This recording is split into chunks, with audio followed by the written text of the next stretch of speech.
Bonjour à tous. Nous sommes très heureux, Eve et moi, de pouvoir échanger avec vous sur les modèles individuels en provisionnement non-vie. Comme vous pouvez le voir par la suite de la présentation, nous avons choisi de partager ce retour d'expérience à la fois sur les aspects liés à la méthodologie, mais aussi sur les applications ou alors les aspects pratiques et aussi les aspects normatifs qui peuvent découler de cette mise en place, de ce type de modèle.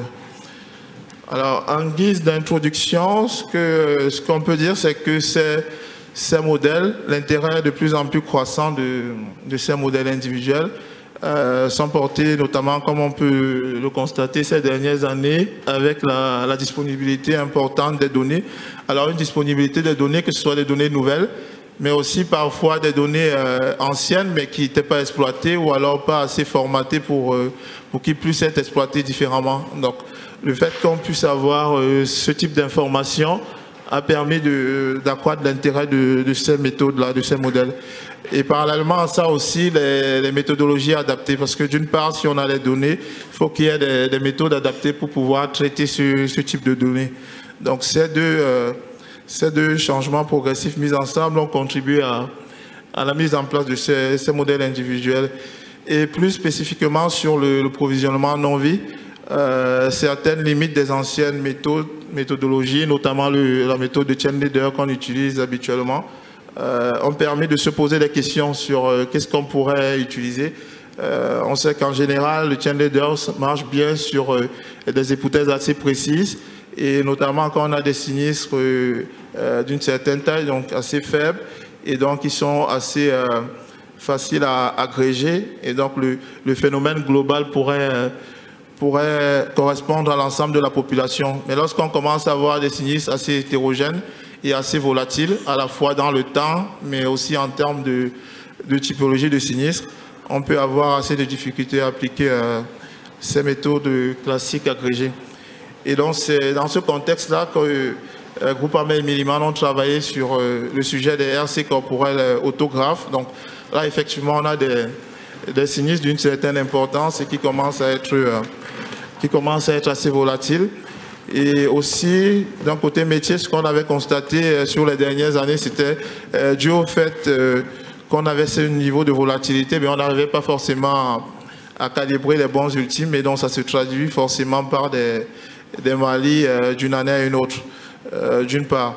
D'autre part aussi, on a constaté une forte disparité du provisionnement en fonction des différentes caisses régionales. Alors à Groupama, on a une organisation en caisse régionale, donc ce sont des régions tout simplement, et donc chaque région a parfois une certaine autonomie, à la fois en termes de gestion et puis en termes de pilotage.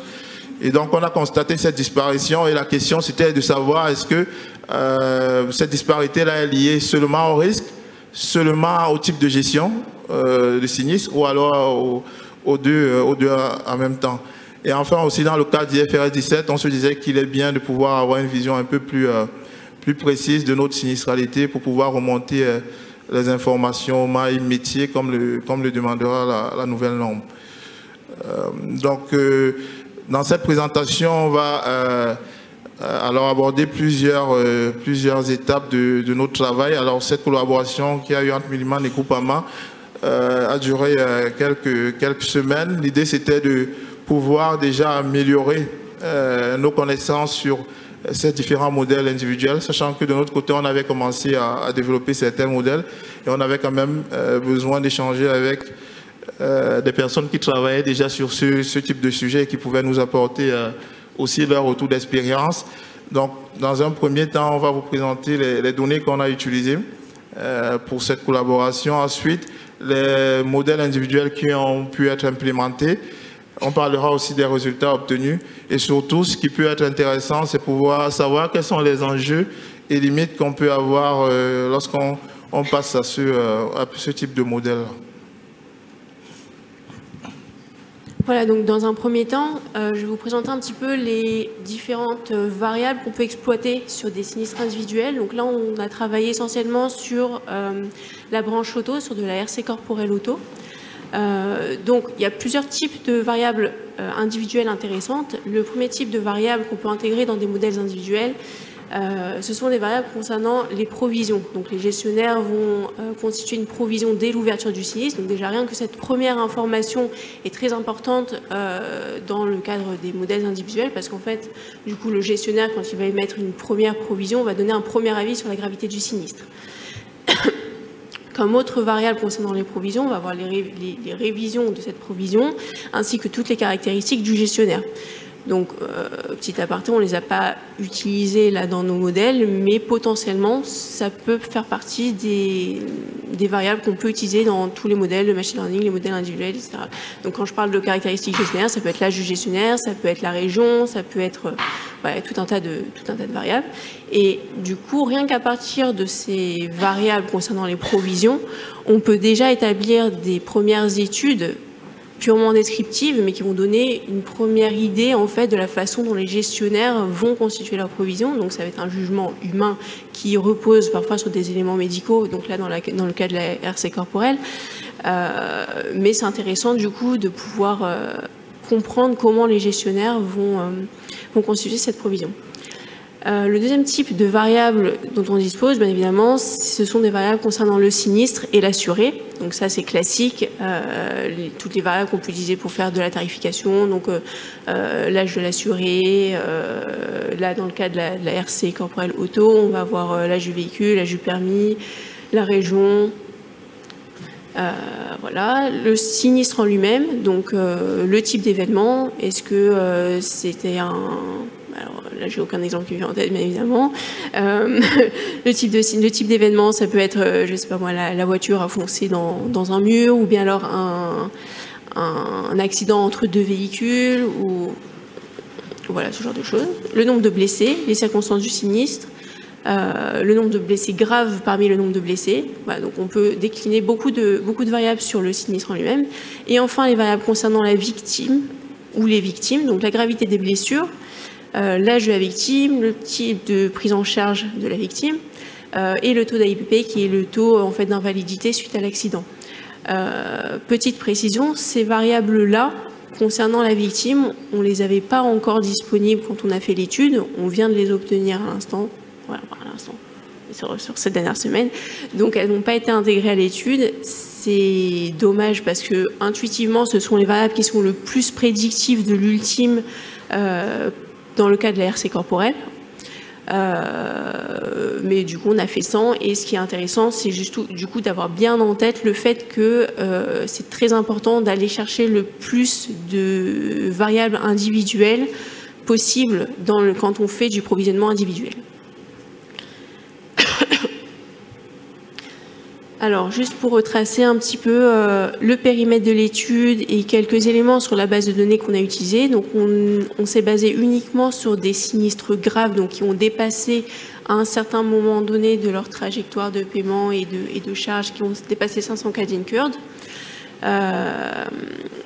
Donc, c'est la définition des sinistres graves. On a conservé uniquement les sous-dossiers victimes graves associés à ces sinistres graves. Donc en fait, quand on a un sinistre, à partir du moment où on dépasse 500 000 € d'incurred pour un sinistre, on va les placer en grave. Or, pour un même sinistre, on peut avoir plusieurs sous-dossiers victimes. Et dans ces sous-dossiers victimes, il peut y avoir des victimes qui, elles, ne sont pas graves. Donc celles-là, on les enlève de l'étude. En termes d'historique, on s'est restreint à la base à partir de 1996 pour deux raisons.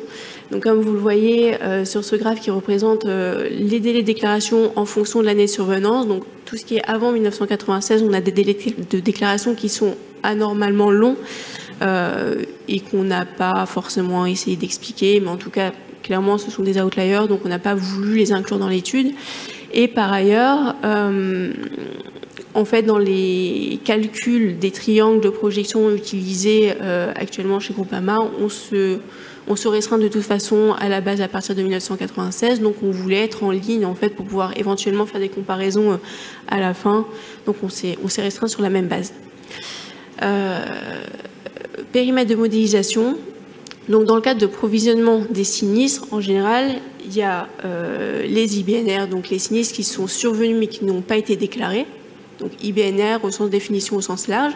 On va avoir du coup des IBNR graves qui sont des sinistres qui sont déjà déclarés, mais qui n'ont pas encore dépassé le seuil de 500 000, donc qui n'ont pas encore atterri en fait dans ma base de sinistres graves, mais qui vont le devenir après.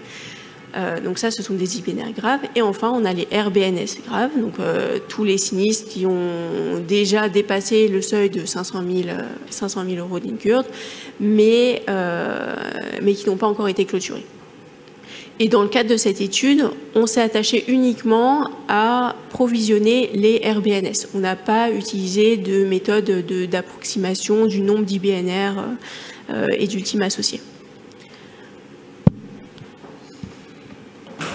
Donc, après cette présentation du périmètre de l'étude qui s'est effectivement restreint sur le provisionnement des RBNS, mais effectivement, on peut, et on va dans ce sens continuer au niveau de Groupama de pouvoir appliquer d'autres méthodes, toujours individuelles, pour pouvoir provisionner les IBNR et puis les IBNR graves, qui sont déjà provisionnés dans notre process actuel, mais pas forcément avec des méthodes individuelles.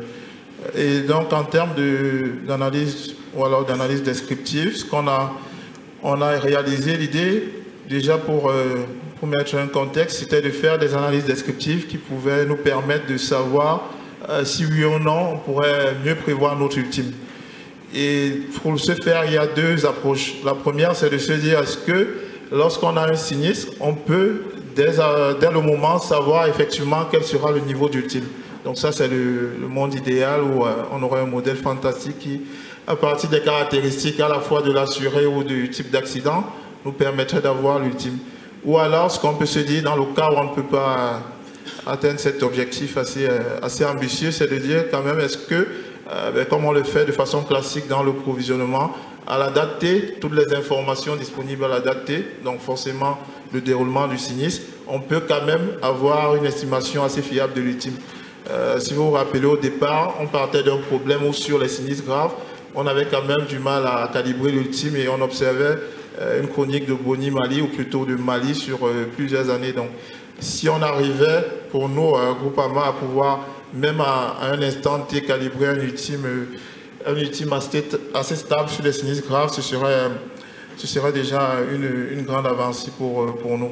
Et donc, pour ce faire, ce qu'on s'est donné comme première idée, c'est déjà de savoir comment on pourrait calibrer en fonction du délai du déroulement du sinistre et de l'ultime, quelle pourrait être la corrélation qu'on pourrait avoir entre la provision et l'ultime. Alors ici, on s'est effectivement restreint pour faire une analyse précise sur des sinistres qui sont totalement payés. Donc effectivement, il faudrait, pour valider totalement les conclusions de l'étude, se rassurer qu'au final, on a la même typologie de sinistres, entre des sinistres qui sont clos, qui pourraient être des sinistres qui sont assez courts et des sinistres qui sont encore longs. Mais bon, pour pouvoir effectuer une analyse, nous sommes partis de cette base et le graphique est assez éloquent en ce sens qu'on constate que d'un centre de gestion, plutôt d'une caisse régionale à une autre, ben, on n'a pas forcément la même gestion de sinistres. On a des caisses pour lesquelles, à partir de 7 mois, on arrive déjà à avoir une corrélation assez importante de l'ordre de 0,7 entre l'ultime et puis la provision. Et d'autres caisses où, après un an, on n'a pas cette stabilité et même la qualité même se dégrade encore. Donc, ce qu'on disait dès le départ, c'est qu'on peut avoir des problèmes dans la gestion des risques, mais aussi dans la façon de provisionner. Alors, est-ce que c'est une question de données qui n'est pas bien remontée ou alors des règles de gestion de sinistre? Mais l'étude nous a permis déjà, dans un premier temps, juste à partir de ce type d'analyse, de pouvoir se focaliser sur l'aspect caisse régionale et pouvoir développer des échanges avec des gestionnaires. Par la suite aussi, une première analyse qu'on peut faire, toujours sur la base des sinistres qui sont déjà clos, c'est de voir quelle est l'erreur, si on prend une variable donnée, quelle est l'erreur de production qu'on peut obtenir sur l'ultime. Et là, on se rend compte qu'effectivement, quand on est dans les premiers mois de développement, ben, l'erreur est assez importante. Et donc, il faut se rapprocher au maximum de l'ultime pour avoir une meilleure prévision. Et donc, l'idéal, ce serait qu'on ait cette stabilité assez tôt et qu'on puisse bien prévoir nos sinistres. Donc ça, c'était les deux premières analyses qu'on a effectuées. On en a effectué plusieurs, mais c'est les deux premières analyses qu'on a voulu partager avec vous sur ces sinistres. Ensuite, l'autre partie d'analyse, c'était d'essayer de voir à partir de caractéristiques individuelles, est-ce qu'on pouvait avoir notre prévision de l'ultime. Donc comme je le disais, c'est là le monde idéal, c'est on prend les caractéristiques du sinistre, on prend celles de l'assuré, est-ce qu'on arrive à prévoir l'ultime? Ce qui est intéressant, ici on a réalisé des analyses factorielles et ensuite une classification. On se rend compte bien que les variables dont on dispose nous permettent de classifier les individus. Donc là on a deux groupes assez distincts. Mais par contre, le niveau d'explication du phénomène il est assez faible. Ce qu'on vous présente là, on a 12% de l'inertie seulement qui est expliquée. Donc forcément, et ce que disait Eve tout à l'heure, l'idée c'est de pouvoir creuser et avoir le maximum d'informations pour être sûr d'avoir des données qui nous prédisent l'ultime au maximum. Donc là, ce qu'on peut conclure à partir de ces résultats, c'est que sur la base des informations initiales qui concernent uniquement les assurés, on ne peut prévoir que 12%. Par contre, si on rajoute de l'information, alors sur la gravité du sinistre, qu'on n'avait pas au départ de l'étude, et donc l'étude a donc permis à ce qu'on développe des échanges avec la gestion des sinistres et qu'on a aujourd'hui, ou alors sur la base des informations qui viennent au cours du temps, et donc du développement du sinistre, là on a pu aller chercher en fait plus de prédictions dans les modèles, et c'est ce que ces modèles-là qu'elle va vous présenter par la suite. Voilà, donc dans le cadre de cette étude, on a implémenté 3 modèles différents. Alors, il y en a beaucoup plus. Pour vous faire un petit panorama rapide, il y a les modèles non paramétriques, donc ils vont utiliser du machine learning. Donc, on va utiliser du random forest, du XGBoost sur soit les sinistres clos, soit on va voir, il y a d'autres méthodes qui permettent de compléter la base. Il y a les modèles paramétriques. Le plus classique, c'est le GLM, donc l'équivalent du chain leader. On a le GLM agrégé, et là, ce serait une variante individuelle en fait du GLM, donc GLM individuel. Et on en a d'autres qu'on n'a pas implémentés, qui sont par exemple les modèles AETA, les modèles stochastiques AETA, où on va en fait modéliser le passage, donc on va définir des états comme le sinistre est encore ouvert et on va avoir un paiement, le sinistre est clôturé avec un paiement, le sinistre est clôturé sans paiement. Donc tout ça, ce sont des états qu'on peut définir et on va calibrer en fait des probabilités de passage d'un état à l'autre. Donc ça, ce sont les modèles AETA, et on a aussi d'autres modèles qui ont été développés récemment, comme le modèle paiement to paiement, mais avec prise en compte de l'incur. Donc bon, il y a beaucoup de méthodes qui existent. Donc nous, on a testé ces 3-là. Donc lesquelles sont-elles? Donc on a entraînement d'un modèle de machine learning de type random forest sur l'ensemble des sinistres clos. On va y revenir après. Ça a ses avantages parce que du coup, on connaît l'ultime des sinistres clos, donc on a l'ensemble de la variable qu'on veut prédire, de la variable cible. L'avantage également, c'est qu'on peut inclure toutes les visions des sinistres dont on dispose. J'expliquerai un petit peu mieux dans les slides suivantes. Par contre, les inconvénients, c'est qu'il y a un gros biais de sélection puisqu'on se focalise uniquement sur les sinistres clos. Donc forcément, les sinistres qui sont déjà clos, observables aujourd'hui, on peut supposer que ce sont des sinistres avec des développements plus courts. Et en général, les sinistres à développement plus court, ce sont aussi ceux qui ont un ultime plus faible. Donc on va avoir tendance à sous-estimer l'ultime avec ce modèle. On a une amélioration de ce modèle qui est l'entraînement sur sinistres clos et sinistres non clos. Et pour les sinistres non clos, on va en fait prédire un ultime, le prolonger avec une méthode plus classique comme chain leader. Donc, on évite ce biais de sélection et en même temps, on fait quand même une hypothèse forte sur l'ultime des sinistres non clos. Et on a testé le GLM individuel. Qui a ses avantages parce que du coup on peut bien interpréter le modèle, mais l'inconvénient c'est que du coup on appose une hypothèse forte sur la loi des paiements. Donc pour rentrer un petit peu plus dans le détail des modèles, donc les modèles paramétriques, donc comme j'ai dit un petit peu, on peut prédire l'ultime payé en fonction de toutes les autres covariables. Sur le petit schéma, vous pouvez voir que du coup, en fait, donc dans une analyse, par exemple la première analyse qu'on avait faite, que Franck vous avait présenté, où on peut faire une analyse factorielle par exemple, on n'utilise en fait que la première vision du sinistre. Alors que là, du coup, si on a un sinistre qui a vécu 10 ans dans notre base, on peut récupérer du coup ce sinistre vision première année avec l'ultime associé, son sinistre deuxième année avec ultime associé, etc. Et l'avantage, c'est qu'en fait, on a des covariables qui vont dépendre du temps, comme la provision des gestionnaires, qui, on l'a vu au bout d'1 an, 2 ans, est quand même très prédictive de l'ultime, elle s'en rapproche pas mal. Donc ça, c'est quand même assez intéressant parce que du coup, on va pouvoir bien prédire à partir de 2-3 ans de vie du sinistre. Comme on va avoir cette information de la provision gestionnaire sinistre, pour ces sinistres-là, on va bien prédire l'ultime avec un modèle de machine learning. Et donc là, j'ai rappelé en petit 2, on a besoin d'une fonction réponse à apprendre et du coup, pour éviter le biais de sélection dont j'ai parlé, il faudrait compléter la base de données avec des pseudo-ultimes que je vais détailler ensuite. Voilà. Donc, quelques notations. Donc, ce que je vais appeler modèle A par la suite, ce sera le modèle de machine learning entraîné sur sinistre clos. Le modèle B, ce sera modèle de machine learning entraîné sur sinistre clos et non clos. Et pour les non clos, du coup, ce qu'on fait en fait, c'est qu'on va calculer, on va faire notre triangle chain leader absolument classique. On va avoir les facteurs de développement et on va appliquer ces facteurs de développement individuellement à chaque sinistre pour pouvoir prédire un ultime. Donc on fait quand même une grosse hypothèse sur le développement de ces sinistres-là. Quelques petites remarques. On s'est aperçu en fait en implémentant les modèles que du coup comme on va avoir deux types de sinistres. On va avoir des sinistres en fait qui ont dépassé le seuil de 500 K d'Incurd et qui en fait après vont redescendre. Donc il va y avoir des révisions de charges et finalement l'ultime payé va être inférieur à 500 000 €. Et on va avoir d'autres sinistres pour lesquels, à partir du moment où on dépasse 500 000 €, on reste au-dessus de 500 000 € et l'ultime est supérieur à 500 000 €. Donc ce qu'on s'est dit, c'est qu'on va faire, en fait, on va entraîner deux modèles distincts. Un modèle sur les visions de sinistres inférieures à 500 K et un modèle supérieur à 500 K. Et puis quand on a un RBNS à date d'aujourd'hui et qu'on veut provisionner, si son Incurd est inférieur à 500 K, on lui applique le modèle inférieur à 500 K. Si son Incurd est supérieur, on lui applique le modèle supérieur à 500 K. Donc on a implémenté cette variante pour les deux modèles, modèle A, modèle B.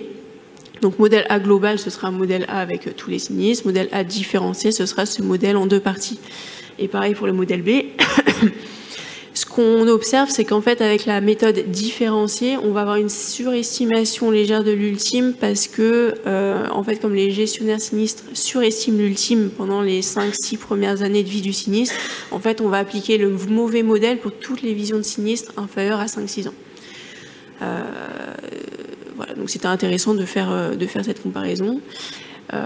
Quelques détails d'implémentation pour les personnes qui sont un peu plus techniques. Donc, on a appliqué un random forest dans les deux cas. On aurait pu utiliser plutôt une méthode de boosting. Ça fait partie des pistes d'amélioration des modèles. On a bien évidemment optimisé les hyperparamètres et voilà. Voilà pour ces modèles de machine learning. Modèle paramétrique GLM Poisson. Donc on va en fait modéliser les paiements incrémentaux.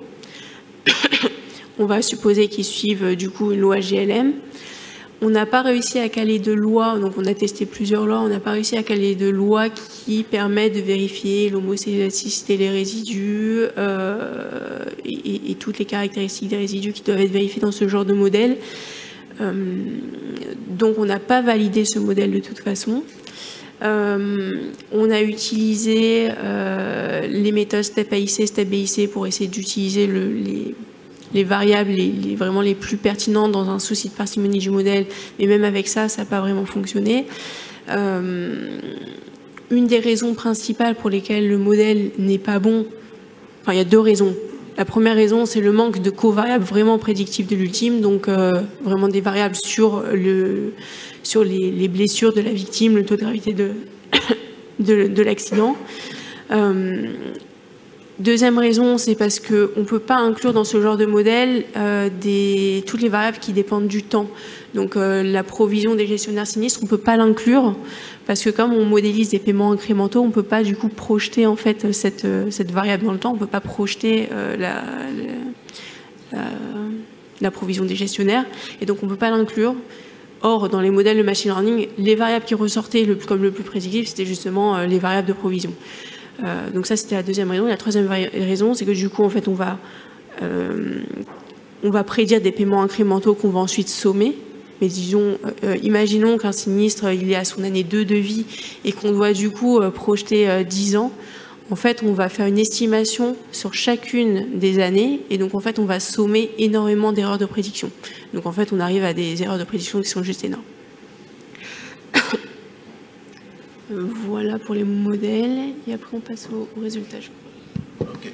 Donc du coup là, c'est les différents modèles qui ont pu être implémentés pour cette étude. Alors là, on vous a présenté une synthèse des résultats et plutôt les résultats en termes d'erreurs de prédiction entre l'ultime et puis les différents l'ultime réel et les ultimes projetés.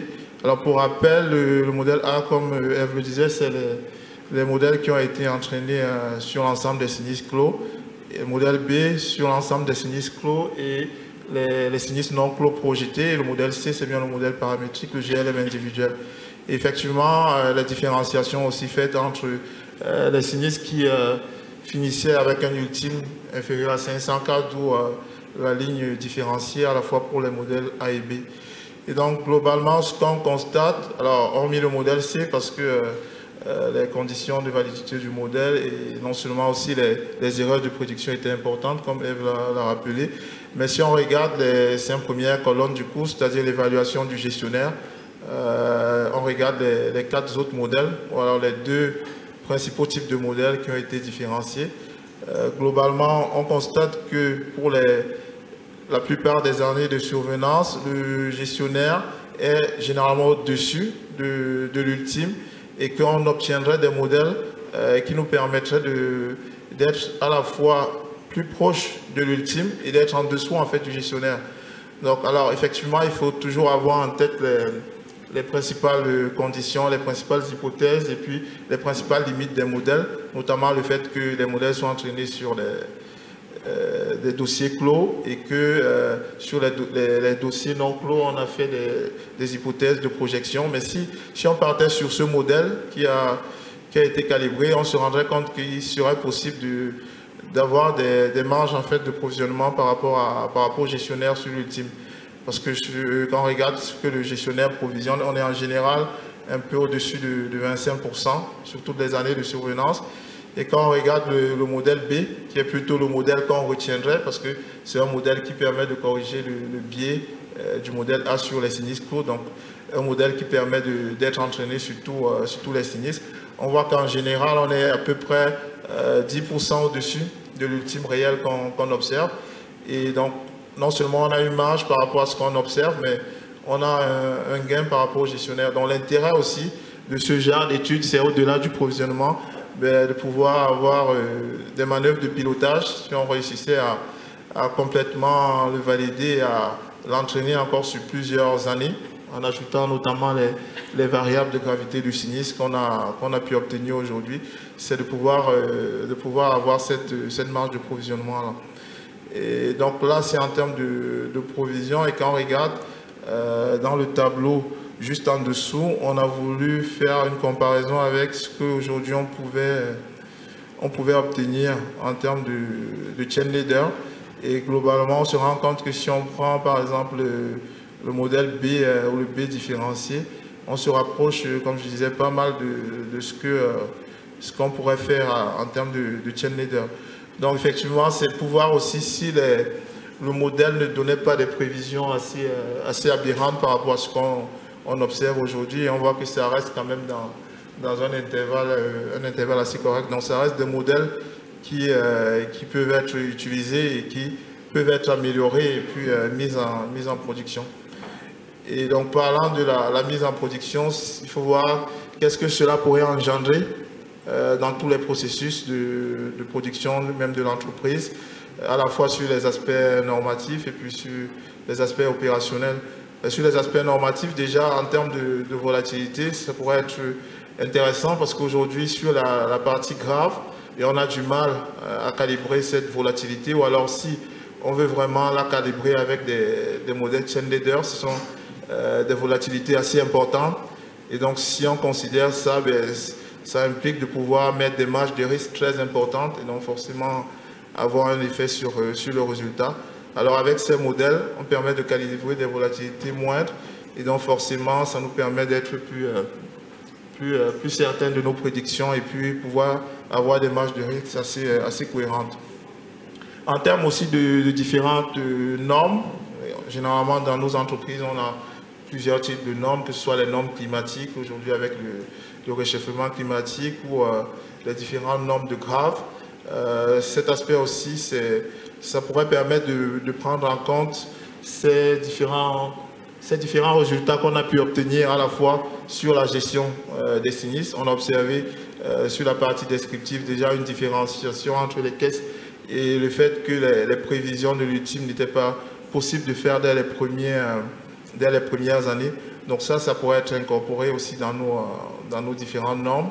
La possibilité d'enrichir, ça on l'a déjà mentionné, nos modèles de provisionnement avec d'autres données complémentaires et de mettre à jour nos règles de gestion de sinistres, notamment pour les caisses régionales pour lesquelles on a constaté qu'après plus de 12 mois, on n'arrivait pas à avoir une certaine stabilité ou même que le niveau de stabilité de l'ultime se dégradait. Mais c'est d'échanger avec les gestionnaires et comprendre effectivement pourquoi on a ce genre de soucis et peut-être partager les bonnes pratiques avec les caisses régionales qui permettent d'avoir de meilleurs résultats assez tôt. Et l'autre point qui est alors plutôt une limite, on pourrait dire, c'est une question de garantir la stabilité des méthodologies dans le temps. Parce que non seulement on reste sur des sinistres graves, comme on l'a dit, qui sont assez volatiles, non seulement dans le temps, mais aussi en fonction des blocs homogènes de risque. L'idée, c'est de savoir si les modèles qui ont été entraînés pour un arrêté sont toujours aussi performants sur un autre arrêté. Et donc, pour pouvoir passer en production, il y a quand même cette étape supplémentaire d'être sûr de pouvoir garantir la stabilité de nos méthodologies dans le temps. Donc ça, c'est plus pour les aspects normatifs. Pour les aspects opérationnels, c'est développer ces échanges autour du provisionnement entre les différents métiers, donc les gestionnaires de sinistres, les responsables du provisionnement, la fonction actuarielle, pour établir les bonnes règles de gestion et pouvoir bien échanger autour de la gestion des sinistres, avoir un suivi rapproché du provisionnement, avoir une meilleure marge, comme je disais, de pilotage, notamment avec la marge de risque qu'on pourra obtenir parce qu'on aura une volatilité moindre et donc pouvoir gérer ces marges, alors soit des marges ou des déficits potentiels, parce qu'on peut aussi constater qu'avec le modèle individuel, si vos données sont vraiment très volatiles, vous pourrez avoir des volatilités plus importantes et des marges de risque plus importantes que ce que vous mentionnez dans votre production. Après, comme je l'ai dit, la possibilité aussi de développer, en plus de garantir la stabilité du modèle dans le temps, il faudra aussi développer les modèles complémentaires, notamment sur les IBNR et sur les IBNR graves, qu'on appelle communément chez nous XS, parce que ça fait référence aux XS en réassurance. Donc, compléter la typologie de modèles développés à ce stade avec les autres modèles et aussi pouvoir maintenir les modèles dans le temps. Voilà, donc pour conclure, vous l'avez compris, l'intérêt de l'étude des sinistres individuels n'est pas que pour le provisionnement, mais aussi que pour les méthodes de provisionnement, mais aussi pour mieux comprendre comment est effectué le provisionnement par les gestionnaires. Donc ce sont des informations dans tous les cas qu'il faut exploiter dans l'activité. L'intérêt des méthodes de provisionnement individuelles, c'est que justement on va prendre en compte pour des branches où les sinistres peuvent avoir des caractéristiques très différentes et des ultimes très différents en fonction de leurs caractéristiques, justement de pouvoir provisionner plus finement par rapport aux méthodes agrégées. En conclusion, sur les résultats qu'on a pu obtenir, c'est qu'on peut avoir quand même des résultats vraiment tout à fait corrects avec des méthodes de provisionnement individuelles comparées aux chain leaders. En tout cas, on est vraiment dans le même ordre de grandeur. on peut pas dire qu'il y a une méthode qui est meilleure, en tout cas pas à ce stade, qui est meilleure que les autres. Il faudrait raffiner un peu les modèles. Donc on a plusieurs pistes d'amélioration en tête, comme combiner par exemple plusieurs modèles. Donc on peut avoir un random forest et un boosting et les combiner via du stacking ou ce genre de choses. On peut aussi améliorer les modèles via les covariables. Dans tous les cas, on ne peut pas avoir une méthode miracle qui va marcher pour toutes les bases de données, pour tous les types de provisionnement. Ça va vraiment dépendre de la base individuelle dont on dispose, de la branche sur laquelle on travaille. Mais en tout cas, il y a beaucoup de travaux à venir sur ce sujet. Voilà, donc je vous laisse poser vos questions si vous en avez.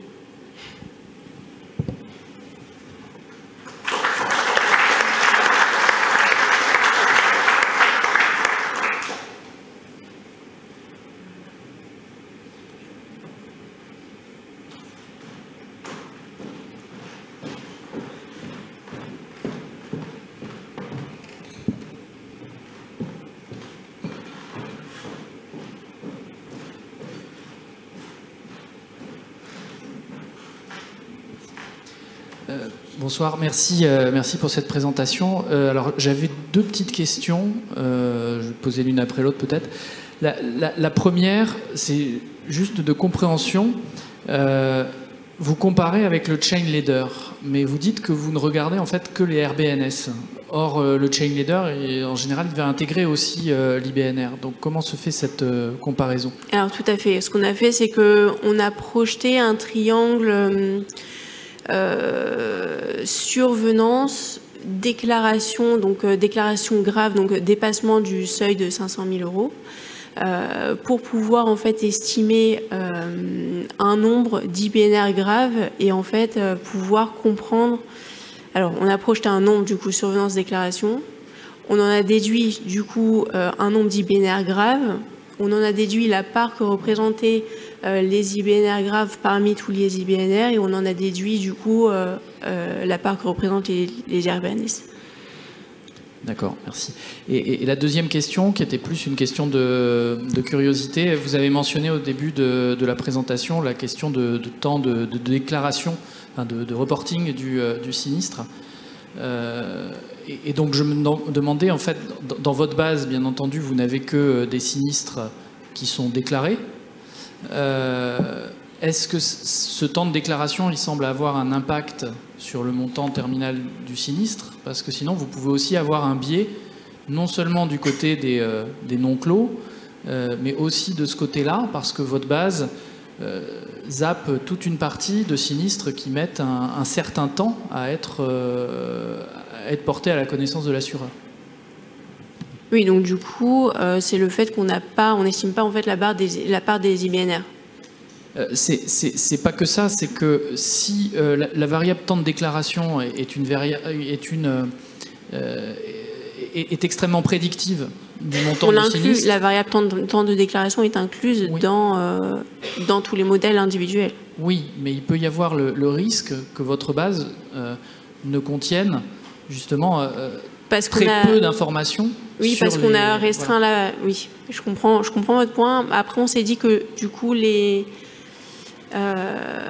délais de déclaration aussi longs, en fait, étaient plutôt... Alors, je ne sais plus quelles étaient toutes les explications, mais la première explication, déjà, c'est que ce sont des points aberrants ou des sinistres qui ont été réouverts. Ouais. Franck, peut-être, je te laisse...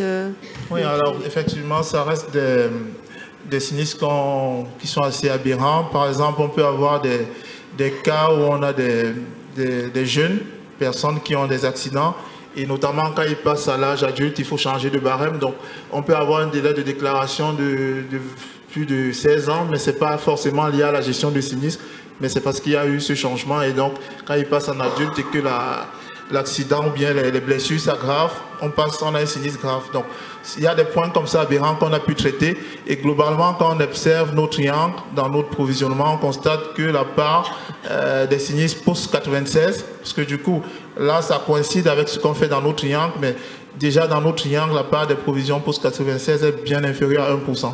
Donc, ça reste une part marginale dans nos provisions et donc c'est pour ça qu'on a continué sur cette période-là d'après 96. Merci beaucoup.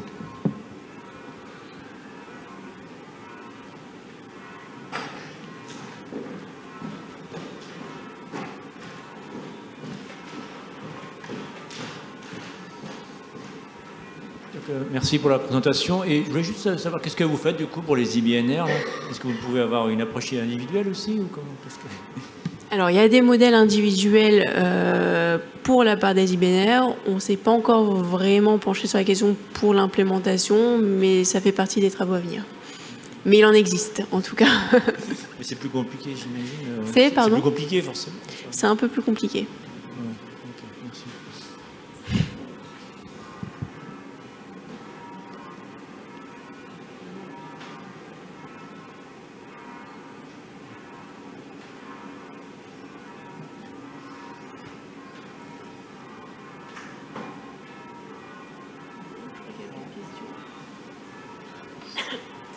Merci pour votre écoute.